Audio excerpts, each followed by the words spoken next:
Bonjour à tous et bienvenue dans SimMove, le premier podcast de simulation en santé en français, en collaboration avec le magazine SimZine. Je m'appelle Fouad Marar et je serai l'heureux animateur de ce podcast. Je suis médecin, enseignant en santé et surtout passionné de simulation en santé depuis plus de 15 ans. À travers chaque épisode de cette série, nous tenterons de mettre en lumière les acteurs et les initiatives qui font la simulation d'aujourd'hui et de demain dans le monde francophone. Alors, que vous soyez un expert en la matière ou juste curieux d'en savoir plus, je pense que ce podcast est fait pour vous. Sans plus attendre, allons voir ce que notre invité du jour a d'intéressant pour nous.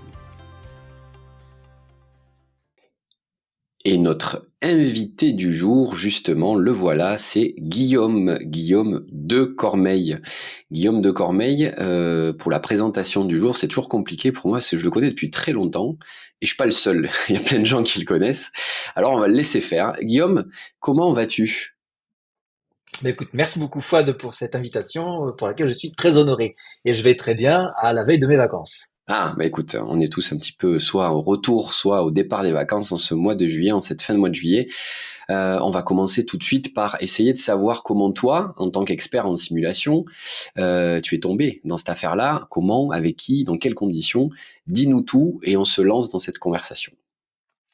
Alors, en quelques mots, donc effectivement, moi je suis infirmier de formation, plutôt avec un parcours en infirmier de soins intensifs, médecine intensive, réanimation sur le CHU de Toulouse.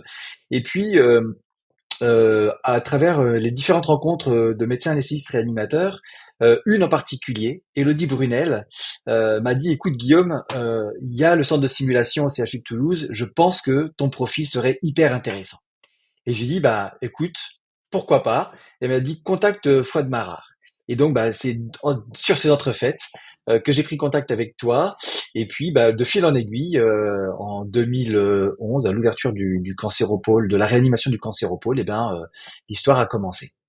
Et Trop donc, c'est bien. à travers ça que j'ai pu te rencontrer Sébastien Coiraz, qui était déjà dans les fils, et le centre étant chapeauté par Thomas Gerhardt à l'époque. Et donc, de fil en aiguille, eh bien, tu m'as initié dans le cycle de formation en simulation. Ah, donc tu te souviens des apéros simu qu'on faisait pour former les gens en interne. Et c'est une thématique qu'on va aborder probablement dans la conversation, mais merci déjà de rappeler que il y a toujours des pionniers dans les activités de simu, et parmi les pionniers, il y a toujours ces gens qui sont capables de détecter dans l'activité clinique des profils qui seraient aussi très utiles au centre de simulation. Et c'est vrai qu'Élodie, c'était un peu son truc. Et on te salue si tu nous écoutes, Élodie. Elle avait tendance à dire je le verrais bien au centre de simulation. Ou voilà. Donc Exactement. cool. Ben, merci Élodie de nous avoir amené Guillaume, puisque l'aventure a continué. Et puis on a fait plein de choses ensemble. Et dans cette équipe où on a fini par être une quarantaine quasiment en soins critiques à faire de la simulation 2 fois par semaine.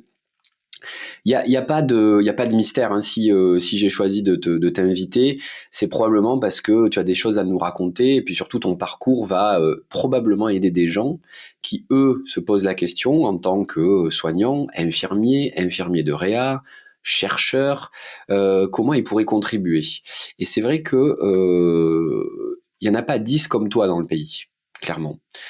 Et je le dis pas parce qu'on est amis, je le dis parce que j'ai cherché et j'en ai pas trouvé 10 comme toi dans le pays. Ton profil d'infirmier, vraiment ancré dans la communauté soins critiques avec la SRLF, la SFAR, etc. Ta mobilité, ton innovation dès ta pratique clinique, hein, t'as pas attendu le centre de simulation pour te lancer dans l'innovation. Tes différents profils de recherche que tu vas nous décrire, et surtout, moi, que je trouve très intéressant, ton aller-retour, ton passage dans l'industrie, ben, font de toi un expert en simulation assez unique. Est-ce que tu peux nous raconter un petit peu ces parties clés de ton parcours qui font que maintenant, en simulation, et notamment en simulation numérique, ben, t'es à peu près légitime pour causer? Ouais, ben alors c'est vrai que certains m'appelleraient un petit peu une forme hybride dans la formation, d'autres me qualifient parfois de bulldozer. Je pense Effectivement, j'ai un parcours qui est peut-être atypique. Donc après la partie infirmière, j'ai toujours eu une activité aussi extra-clinique en tant qu'infirmier lieutenant sapeur-pompier, en passant aussi par la partie armée, et puis une carrière universitaire en parallèle de l'activité clinique. Alors c'est vrai que l'activité clinique Dans la partie de la réanimation, il y a eu, comme tu l'as cité, j'étais membre actif de la commission recherche épidémiologique de recherche clinique de la SRLF pendant de nombreuses années. En parallèle, je me suis formé à la recherche paramédicale et sciences infirmières dès les débuts en 2010.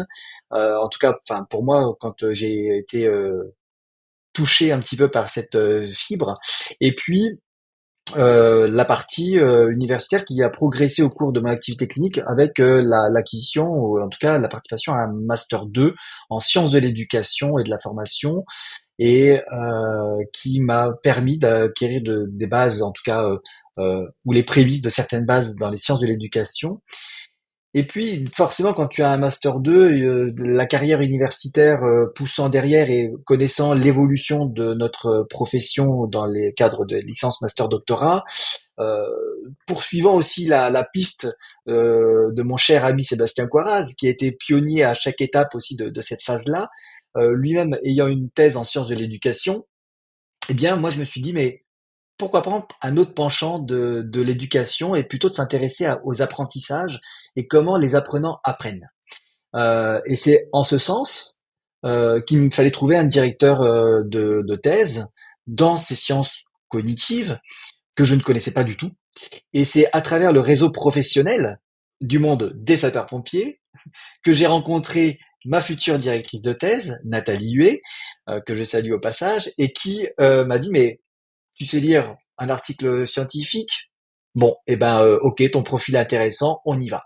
Et en parallèle, c'est vrai que bah, ce qui était hyper intéressant dans la mise en relation, et tu verras que moi j'aime beaucoup mettre en relation, et les gens qui me connaissent savent très bien que j'aime bien mettre en relation les gens pour faire euh, progresser la science ou notre métier, ou en tout cas les profils personnels, eh bien, ça a permis aussi d'ouvrir un partenariat avec le centre de simulation de Toulouse et euh, une des branches de l'université Toulouse-Jean Jaurès. Sébastien l'avait ouvert avec les sciences de l'éducation.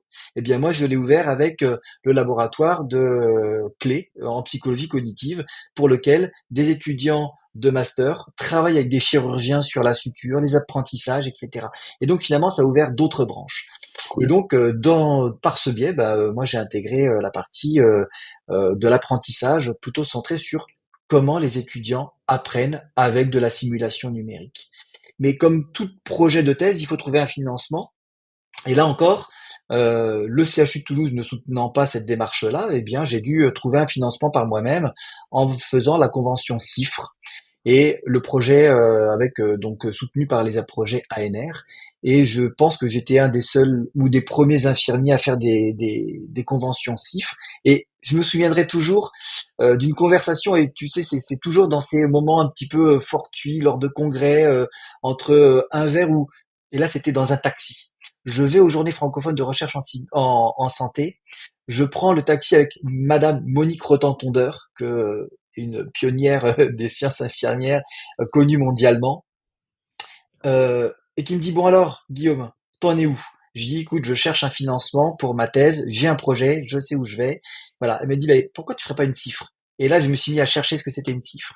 La cifre, il faut être financé potentiellement par un industriel, parce que c'est comme ça que ça se fait. Je me dis, mais, et là, je rencontre, à travers aussi des échanges avec toi, Fouad, que tu connaissais bien Guillaume Brun. Tu me dis, il faut voir Sim4Health.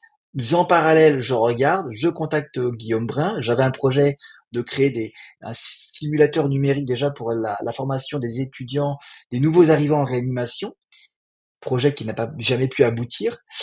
Et puis, je dis, mais je vais rencontrer Jérôme Leleu, voir si un partenariat CIFRE simulation, ça peut matcher. Je rencontre Guillaume Brun, Jérôme Leleu.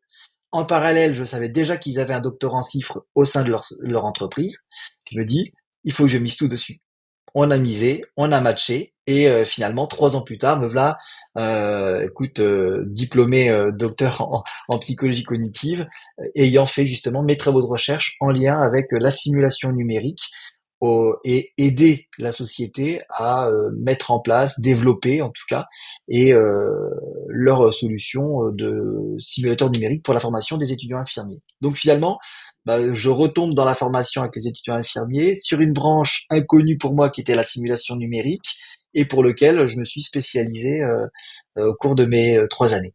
Ah, c'est magnifique parce que il y a plein de messages hyper intéressants que tu pourrais donner à la communauté infirmière et pas que d'ailleurs, mais il n'y a pas besoin d'être un expert pour devenir un expert. À un moment donné, on commence toujours par je sais pas. Moi, ce que j'aime beaucoup dans ton parcours, c'est qu'à chaque fois que tu demandes à quelqu'un est-ce qu'il peut t'aider, il a tendance à toujours dire oui parce que tu as cette qualité dans la connexion. Et ça, c'est une vraie compétence. C'est-à-dire qu'on parle toujours de communication, de soft skills, mais il suffit pas d'avoir des techniques de communication. Il faut avoir cette compétence de créer le rapport avec l'autre. Ce que tu fais très bien, ce qui fait qu'on a toujours envie de te conseiller, on a toujours envie de donner ton numéro à une autre personne. Et puis la personne qui ne peut pas, elle te dit moi je peux pas mais va voir Bidule à ma place, et ça je trouve que tu as su capitaliser là-dessus et ton parcours le démontre. Et donc on est passé de la recherche un peu en industrie fondamentale et en industrie à une pratique avec un doctorat. Qu'est-ce qui t'est arrivé entre guillemets, et puis ensuite on va rentrer un peu plus dans le vif du sujet, mais qu'as-tu fait de ce doctorat pour la communauté simulation? Oui, alors alors forcément quand tu as une thèse, c'est de produire de la donnée, en tout cas par rapport à tes travaux, pour alimenter ta science. Ma science, moi, elle a toujours été dans la partie des sciences infirmières et donc des publications essentiellement centrées sur la simulation et le développement de la simulation numérique pour la formation des étudiants infirmiers ou en tout cas de la communauté infirmière.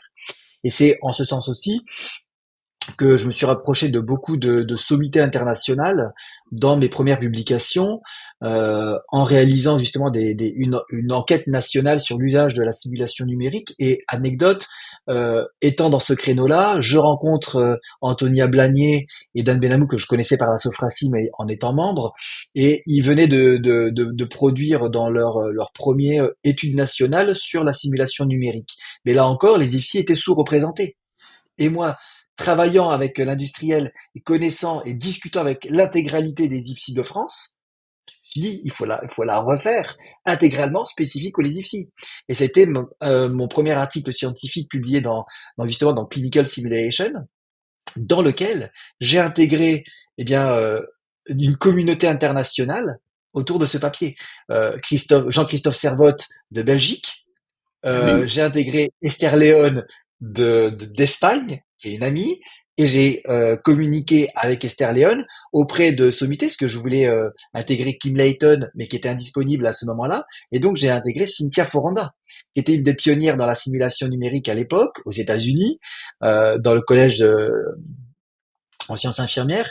Et donc elle a volontiers participé à la réécriture et la lecture de cet article. Et donc finalement, cet article qui était national devient avec une communauté d'auteurs internationale. Et ça, on reverra peut-être à la fin sur mes projets, mais c'est vrai que c'était une richesse. Et donc, qu'est-ce que j'ai pu apporter, je pense, à la communauté à travers ces travaux-là? C'est la vulgarisation et la dédramatisation de la simulation numérique. Alors, j'ai eu un gros input, c'est forcément le Covid. Je me souviendrai toujours le week-end où on a appris le confinement. J'étais en thèse depuis septembre. J'appelle Jérôme Leleu et je lui dis, écoute Jérôme, lundi on va être confiné. On a une solution qui est géniale qu'il faut adapter. Comment on se mobilise? Et je lui dis, si tu veux mon idée, il faut ouvrir gratuitement toute notre collection à l'ensemble de la formation des 320 ici. Il m'a dit, t'es sûr? Je lui dis banco. Et on a fait une communication, on a ouvert notre plateforme gratuitement, et moi j'ai eu à contacter les gens, leur présenter, les accompagner dans la mise en place de ces simulations-là, et de discuter avec tout le monde. Et finalement, grâce à ça, grâce à cette problématique Covid, eh bien on a pu dédramatiser l'usage du numérique, en tout cas de la simulation numérique, auprès des étudiants infirmières qui, eux, devaient continuer à se former. ouais. Et les IFSI n'avaient pas de rempart. Ils ne savaient pas comment faire. Alors oui, de la visioconférence, un peu distanciel, mais ils n'avaient pas d'outils pour continuer à les former de manière, on va dire, plus intégrative. Et cette solution-là, qui en plus, on le verra d'un point de vue vraiment purement création, répondait aux critères internationaux évoqués par les plus grands noms comme Margaret Verkuel par exemple ou Kim Layton sur comment produire et construire des simulateurs numériques. C'est-à-dire avec des gens de terrain, avec des industriels, et pas qu'un industriel tout seul. Et Ouais. donc, la solution que proposait Sim4Health répondait à l'ensemble de ces critères-là. Ça a été fait avec 27 IFSI, d'une quarantaine de formateurs, euh, et donc il y avait un produit incontournable pour tenter de pallier aux problématiques du confinement pour la continuité dans l'accompagnement de la formation.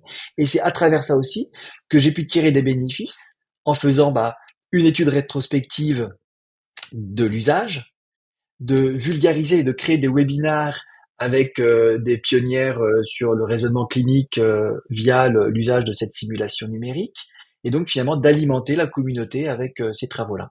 Mmh. Et Donc, bien sûr, je poursuis ouais, à donc l'heure actuelle, mais voilà. mais finalement, comme dans plein d'autres industries, le distanciel, le numérique, a vu une partie de son essor moderne et récent grâce à cet événement qui était le confinement.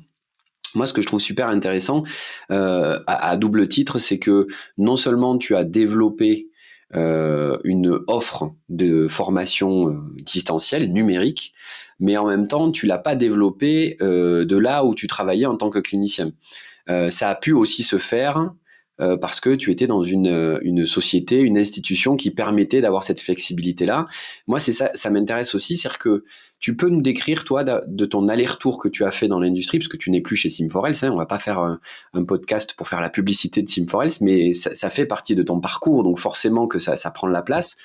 Maintenant que tu as fait ton aller-retour et que tu es revenu dans une institution plus traditionnelle de formation initiale, qu'est-ce que tu peux nous dire de ce que tu penses qui doit être une bonne collaboration, plutôt gagnant-gagnant, entre l'industrie de la simulation et les experts de la simulation, les pratiquants Ouais. en tout cas. Et ouais, je pense que ça va au-delà même à la partie des formateurs en université ou en institut de formation en soins infirmiers. Euh, ce que j'ai gagné et appris, euh, moi je milite pour une hiérarchie qui soit horizontale. Et alors que j'ai toujours connu une hiérarchie pyramidale au sein d'un hôpital. Et c'est, à mon avis, ce qui parfois est très facilitant, mais souvent qui est très, justement, qui sème des embûches.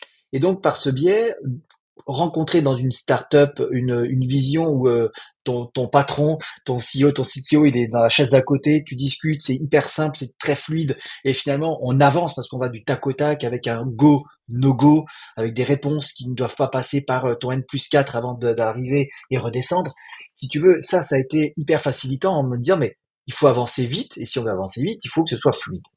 Et donc ça, je pense que ça c'est hyper intéressant et c'est ce qui a permis de mieux comprendre aussi le système un petit peu des startups dans les process, rencontrer aussi, enfin apprendre ce que c'est une gestion de projet avec un chef de projet, avec un peu une BU, business unit, comment ça fonctionne, pour aussi le transposer, répondre à des appels d'offres, à des appels de marché. Et finalement, quand on regarde à l'heure actuelle un formateur dans un IFSI, on lui demande de répondre à des appels à projets régionaux, sans savoir écrire un appel à projet, que ce soit le directeur ou le formateur, et on leur demande des capacités qui vont au-delà de leur capacité qui est simplement d'enseigner ou de transmettre un message, en tout cas de la formation en sciences infirmières. Et là, on leur demande de parfois de écrire des appels à projets, d'être au niveau d'un industriel et donc de savoir toutes les rouages que peut comporter un industriel dans la conception d'un outil informatique, et on leur demande d'être experts sur ça alors que c'est pas leur cœur de métier.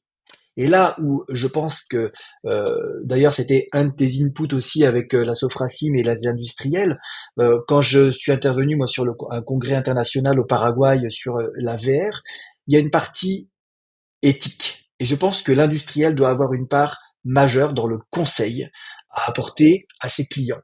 Euh, il y a effectivement la partie marché, récupération de marché. Ça, c'est un fait, il faut tous vivre. Mais le conseil éclairé, ne pas vendre pour vendre, mais adapter une solution à ton public cible en fonction de tes moyens et en fonction de la pertinence pédagogique. Et ça, Mmh. je pense que si un industriel n'implique pas des gens de cœur de métier ou viennent chercher le conseil de quelqu'un, un conseil éclairant, cœur de métier pour favoriser. Et d'ailleurs, il aura une meilleure visibilité auprès de ses clients en disant non, là je ne peux pas, mon concurrent fait mieux. Moi, j'ai aiguillé des clients à mes concurrents Et mes concurrents le savent. Et Mm. ça me pose zéro problème. Parce que, in fine, on est là au service de l'apprentissage de la personne. Et donc, autant lui proposer la meilleure offre. Et moi, quelque chose qui va pas me rapporter ou très peu, mais qui va juste me dire, j'ai récupéré un client, ça n'a pas de sens. En tout cas, Ah, ça n'avait pas de sens pour moi. Et c'est en ce sens que aussi Jérôme me suivait dans cette politique-là. est-ce que tu as pas, alors je vais pas te poser une guess what I am thinking question, je vais pas faire ça parce que j'essaye d'enseigner le contraire, mais moi, mon avis, c'est qu'il y a deux leviers sur la qualité de la relation entre l'industrie et l'expertise terrain, on va dire les simulationnistes.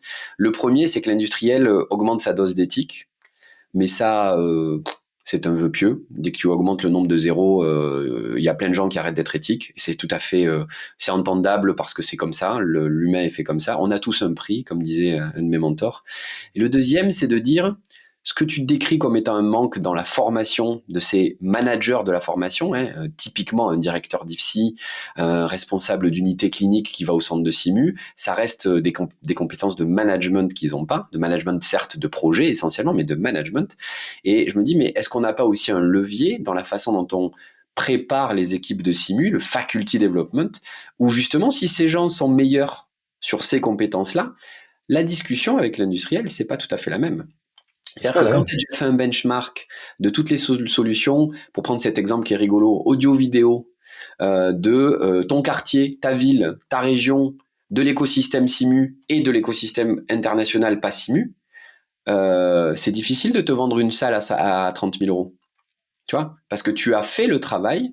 Et donc, c'est aussi ce que j'essaye de transmettre, c'est de dire, la démystification, ça me plaît beaucoup comme concept parce qu'on peut devenir expert sur des sujets qui sont pas des sujets de formation initiale, de médecine, de santé, parce que c'est ça qui fait qu'un projet de Simu, il tient sur le long terme. C'est qu'il y ait des gens qui soient capables de répondre des fois à un industriel, des fois à une agence étatique, des fois à sa propre hiérarchie.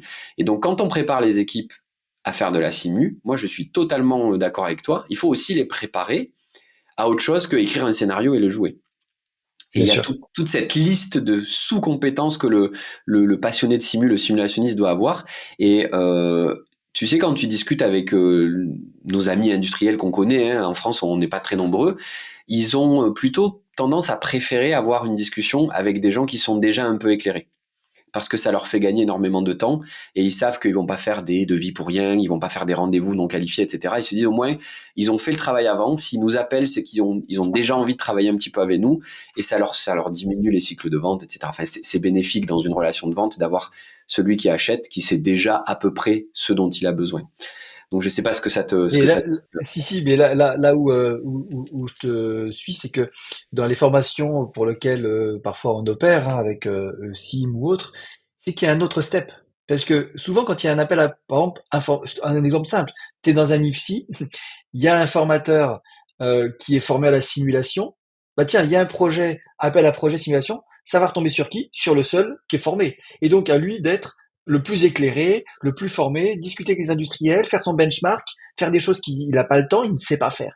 Et donc, je pense qu'il y a des niveaux de formation de formateurs qui doivent être un petit peu ouvertes à ces autres approches des relations avec les industriels et dans la partie chef de projet, expertise, parce que on ne crée pas et on n'achète pas un mannequin avec et au même titre que de la simulation numérique. Il y a Ouais, d'autres choses à faire. Et souvent, l'industriel, non pas par un mannequin, parce que parfois, il y a des experts dans la création des mannequins, des experts en physiologie, on en connaît bien, hein, avec, par exemple, avec William, mais quand on doit créer un simulateur numérique, la propriété intellectuelle de l'expert, la valeur, sa marque, le retour derrière, l'impact, est-ce qu'il y a des royalties sur les ventes? L'industriel va-t-il vendre? Va-t-il pas vendre? La solution, la maintenance, c'est ça. Il faut des conseils éclairés ouais. à ce niveau-là. Ouais, je suis complètement d'accord. Mais parce que c'est une industrie, et dans une industrie, il y a un écosystème qui tourne autour, et on voit bien, je l'ai écrit plusieurs fois, et on en parle souvent ici dans le podcast, à partir du moment où une industrie est en croissance, la limite, elle est uniquement matérielle, hein, parce que les étudiants arrivent, les référentiels bougent.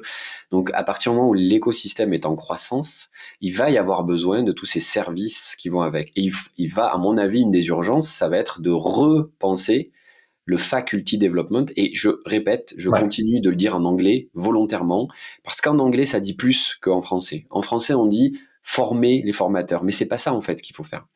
Il faut préparer les équipes à accueillir ce volume de simulation, qu'il soit dans le cadre formatif ou évaluatif, peu importe. À partir du moment où on a une salle où il y a écrit simulation dessus, il faut avoir un bagage suffisant pour et, euh, Hmm. et c'est pour ça que ton parcours est intéressant parce que nous, en fait, on n'a pas fait beaucoup de simulation numérique. On a fait de la simulation à l'ancienne ensemble. On a fait du soin critique pur et dur, de l'annonce de mauvaises nouvelles, du pluriprofessionnel. On était 14 dans la salle, du plein échelle, comme dit Sébastien, qui nous faisait bien vibrer. Et toi, tu es parti justement sur le 2D et le 3D, sur la réalité virtuelle.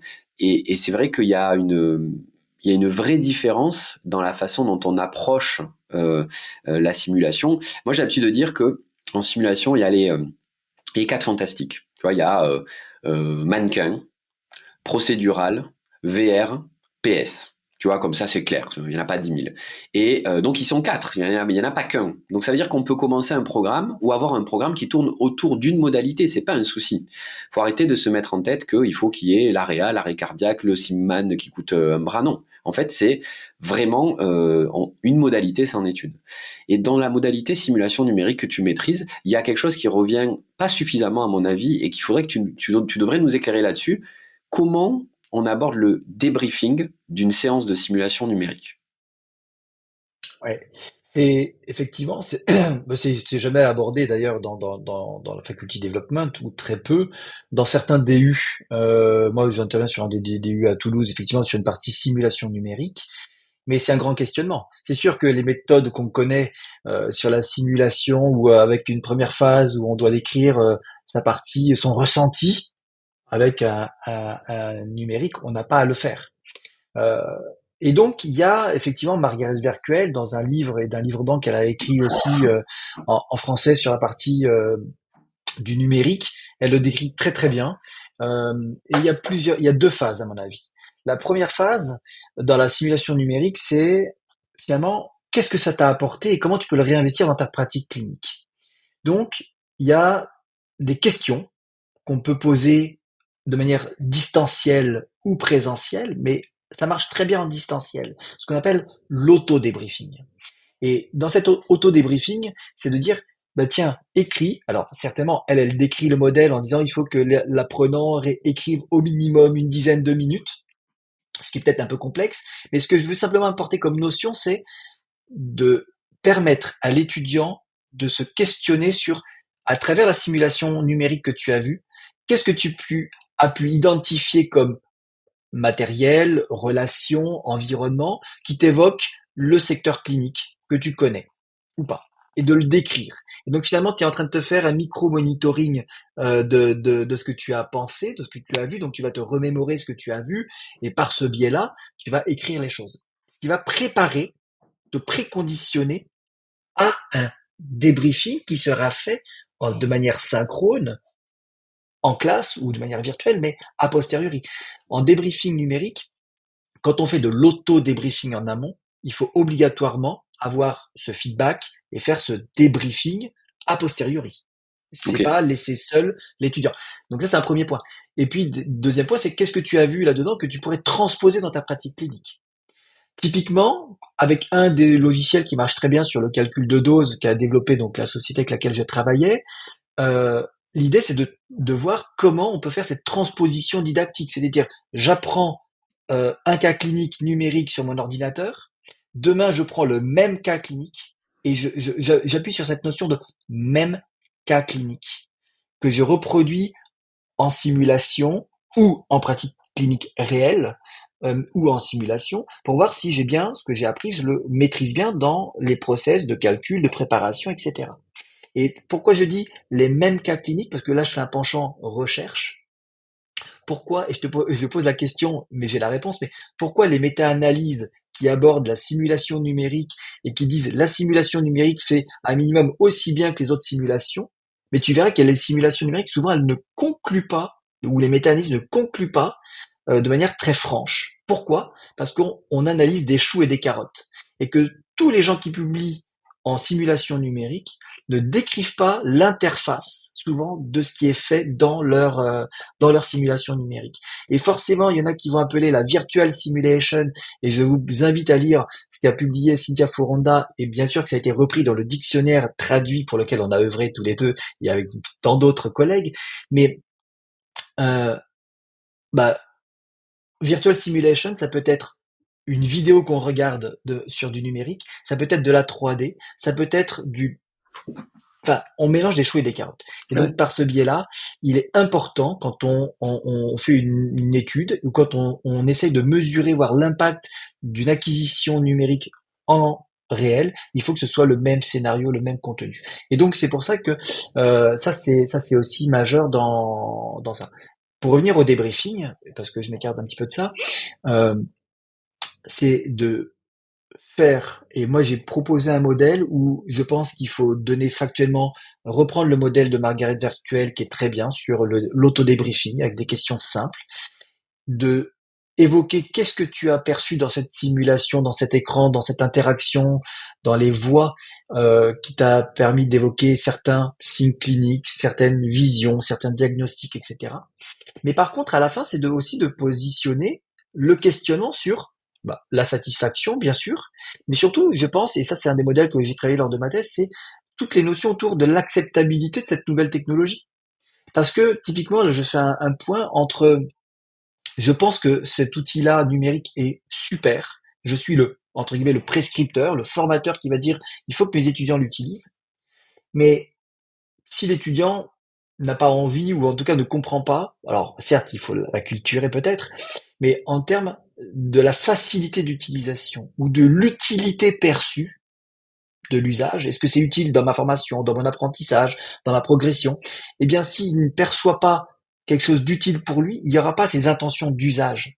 Eh Ouais. bien, en fait, par des simples questions et d'un modèle très simple de Davy sur l'acceptabilité de la nouvelle technologie, on peut mesurer la facilité d'utilisation perçue, l'utilité perçue, qui vont avoir des relations de dépendance sur les intentions d'usage. Et ça, avant d'acheter ou avant lors des tests, eh bien, il est intéressant de questionner tant les formateurs que les étudiants à ces modèles-là.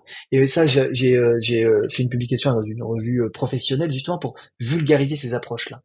Et beaucoup d'écrits internationaux de ce modèle sont publiés en sciences infirmières. Et d'ailleurs, ça a valu une des collaborations avec le Canada à ce niveau-là. Mais c'est très intéressant d'avoir ce retour-là. Donc, allez plutôt sur la fin sur l'interface utilisation, l'expérience utilisateur. Ah, mais Et c'est ça me un plaît des ça me plaît ce messages que tu clés qu'il dis. faut passer. Non, mais c'est hyper intéressant parce que du coup, ça veut dire que si je suis en rendez-vous de démo d'un simulateur numérique, il y a quelques questions à poser. La première est entendue, elle est toujours la même. Elle est basée sur les features. Qu'est-ce qu'est capable de faire votre simulateur? Comment il fonctionne? Quel est le niveau d'auto-débriefing intégré a priori? Comment Ou pas, il y en j'organise a peut-être pas.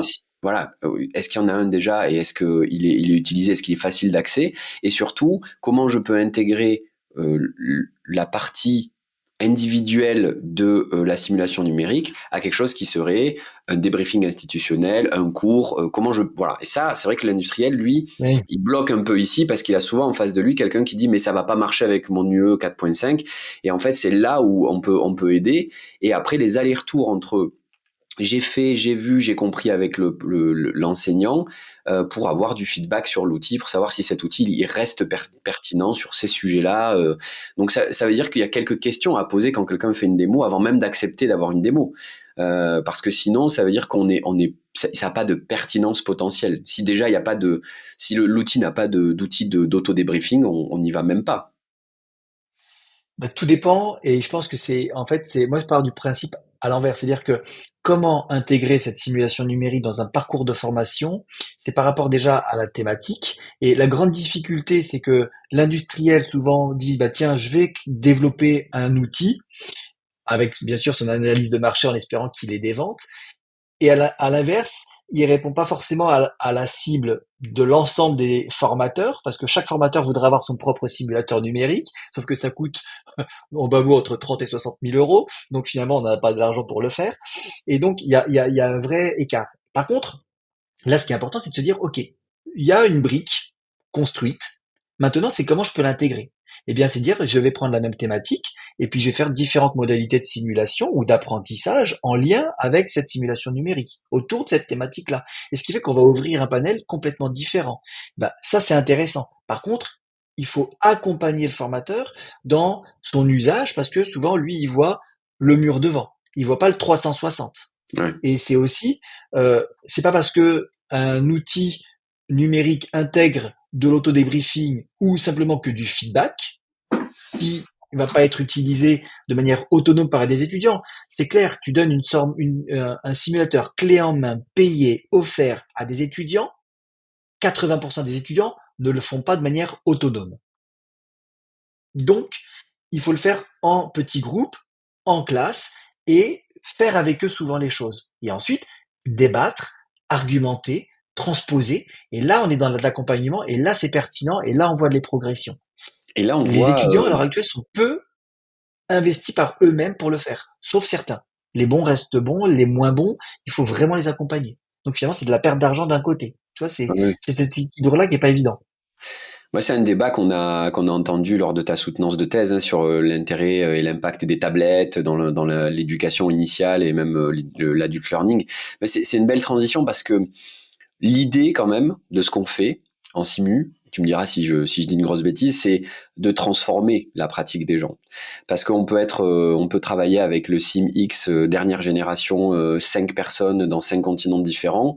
Si derrière il n'y a pas une asepsie de base quand on rentre dans une chambre, bon ben voilà, l'investissement il est peut-être pas rentable pour le patient.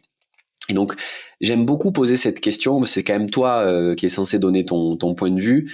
Qu'est-ce qui, dans ta pratique, depuis que tu as rencontré le monde de la simu, alors pas forcément ta pratique clinique, mais qu'est-ce qui t'a impressionné en termes d'impact de ce que la simu apporte au monde du soin? C'est très vaste parce que finalement, quand tu as un parcours de 10-15 ans, pour te remémorer tout ça, c'est pas évident.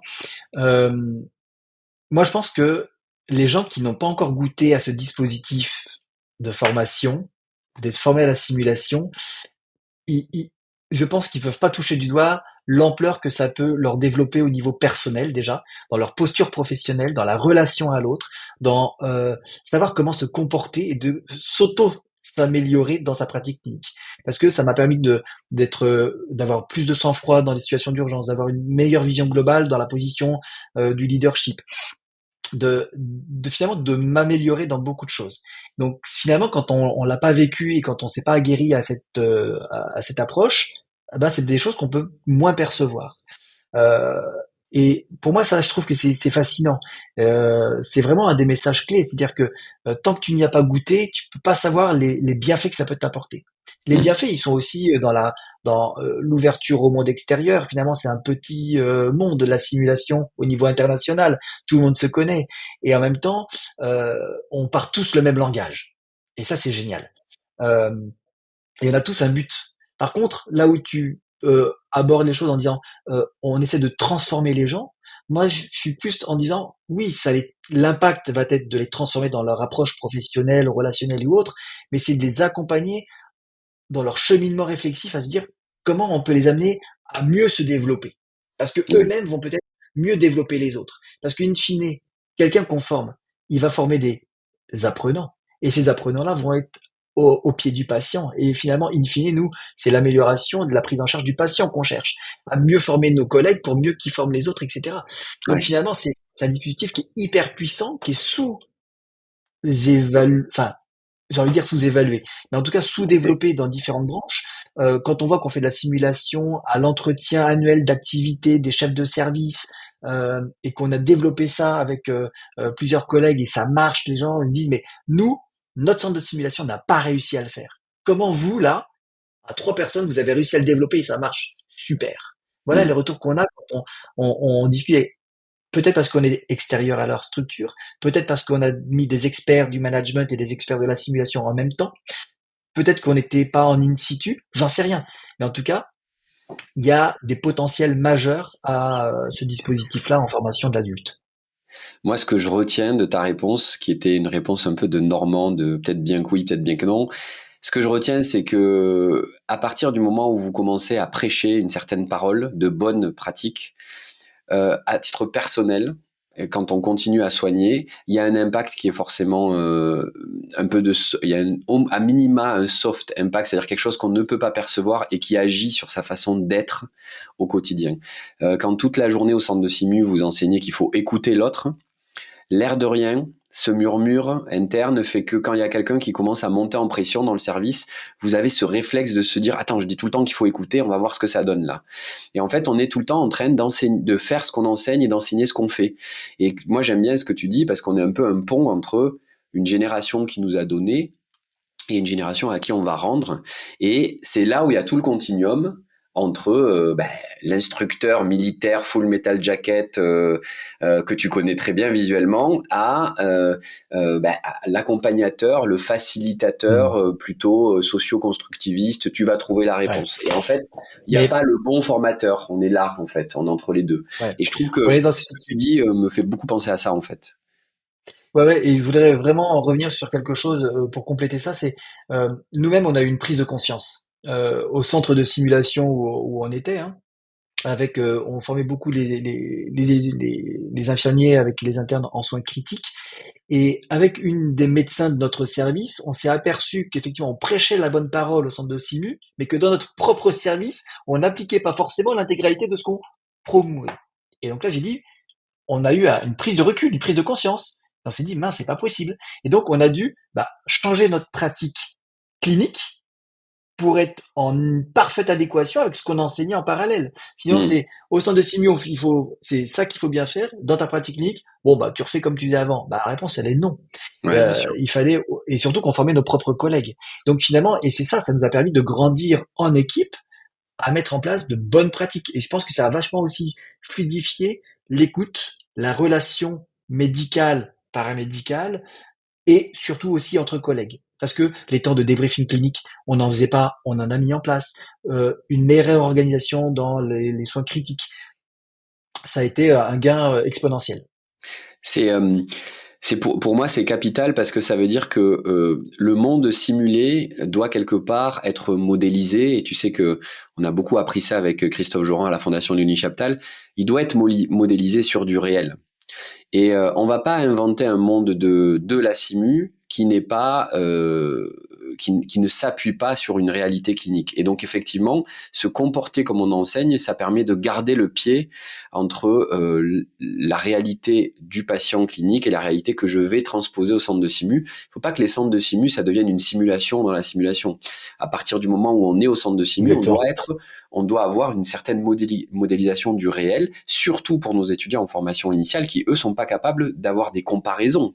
C'est la première fois ils vont des fois rencontrer une situation clinique sur leur simulateur numérique ou en vrai, pour la première fois.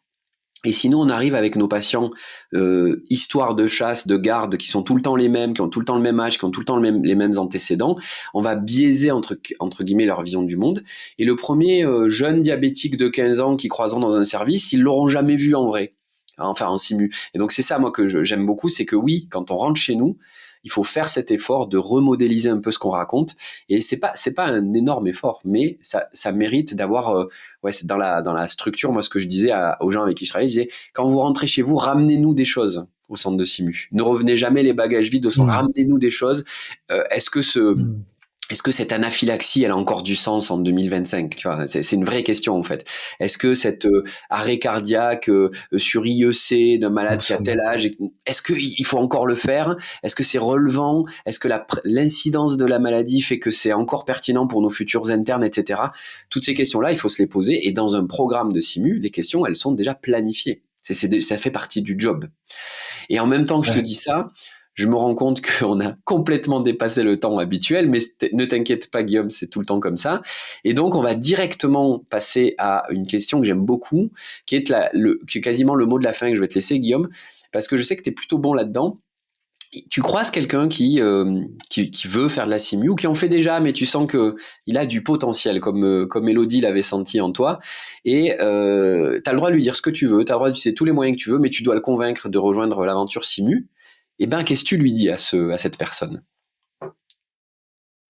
Je lui dis, viens, on va boire une bière et on en discute. Non, je rigole. Ouais, Mais non, mais c'est un peu ça. Mais je lui dis, mais euh, prenons un rendez-vous, on discute et on voit ce qu'on peut faire. Parce que finalement, c'est quelqu'un qu'il faut pas laisser sur le carreau. Il faut l'accompagner comme moi on m'a accompagné. Et en fait, on a ce service de voir en fait, voilà. Et pour moi, c'est de le mettre sur la voie ou de le réaiguiller, mais de prendre un temps avec lui pour savoir un peu ce qu'il a dans le gilet par rapport à ça, parce que je pense qu'il a peut-être un beau potentiel, effectivement. ouais. Ouais, de lui donner une action à Lui- mettre en place pour rentrer dans l'écosystème. Et en général, on dit, tu sais, Guillaume, on dit, je vais pas, c'est pas toi que je vais l'apprendre, mais je dis aux gens qui nous écoutent, c'est l'action qui mène à la motivation et pas le contraire. D'accord? Exactement. C'est quand on se lève du canapé qu'on commence à travailler. C'est pas parce qu'on pense qu'on va se lever. Et donc, rentrer quelqu'un par une action, quelle qu'elle soit. Moi, il y a pas longtemps, et j'espère qu'elle nous écoute, il y a une formatrice qui m'a dit, j'ai envie de faire de la simu dans ma vie. Je lui ai dit, reviens me voir dans Sans débriefing. Et on travaillera ensemble. Et je pense qu'elle en a déjà fait une bonne partie. Et c'est quoi sans débriefing? C'est des actions, c'est pas des pensées, c'est pas des réflexions. Elle est allée dans un centre de simu, elle a trouvé des gens avec qui travailler, elle a regardé des vidéos, elle a fait du débriefing clinique, peu importe, elle a fait des actions. Et moi je suis très content que tu lui poses ce conseil-là parce que à partir du moment où on fait ça, ça devient tangible pour les gens. Et l'avantage de ça, c'est ils partent ou ils restent. Et ceux qui restent, souvent quand même, 5-10 ans après, ils sont encore dans le coin. Ils sont Et moi, encore là. c'est avec ces gens-là que je pense que la simu doit se développer, parce que c'est là que tu as la maturité pour dire, je vais au congrès, j'y vais pas, je pose un abstract, je pose pas, je fais la formation de formateur, j'en fais pas, je contribue à l'écosystème industriel ou pas. Et en fait, c'est vrai que c'est aussi, tu as raison, notre devoir de sélectionner, ça fait 15 ans qu'on est là, ceux qui potentiellement pourront prendre notre relais pour qu'on puisse aller se reposer. Non. Écoute, Guillaume, je suis obligé de couper, mais avec beaucoup de regrets, même si en off, on va bien entendu continuer à discuter de Simu comme on le fait depuis des années. Merci du temps que tu as passé à cette interview, à la préparer avec moi et à donner ce qui, à mon avis, est ta force, c'est-à-dire tu sais tout, mais tu es quand même très fort en numérique, sans vouloir trop résumer. Merci du temps que tu as pris, et puis merci à ceux qui ont écouté jusqu'au bout. Un mot de la fin?